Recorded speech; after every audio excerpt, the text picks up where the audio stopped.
Right, dry assembly of the centre panel.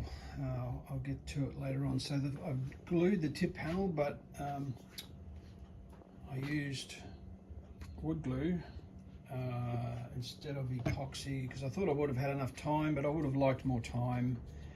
So I've taken the tip panel off the jig and inspected all of the joins, and if there was anything that I thought was questionable, I fixed.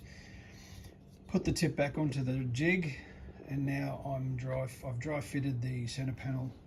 Things like in here will go the block for the wing retaining or wing bolts.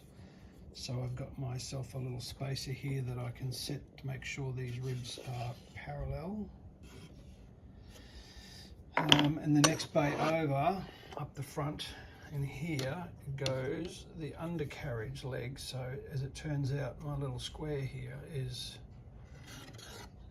a good spacer to get them parallel, and to make sure they're vertical, I also have another square here. So to get them vertical, so having the epoxy this time will give me plenty of time to get them all set and square. Some release film in here so that I don't glue the center panel to the tip. I will put some glue on these points, the two outer points, and leave those until I separate it, and then I will glue them. I'll be able to glue them with those braces there. Same with the back here. This alignment pin.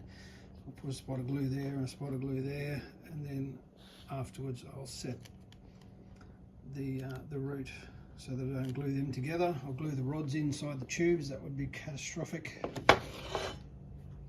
And I think that's it for that process. So I'll get back to this shortly and get it all epoxied up.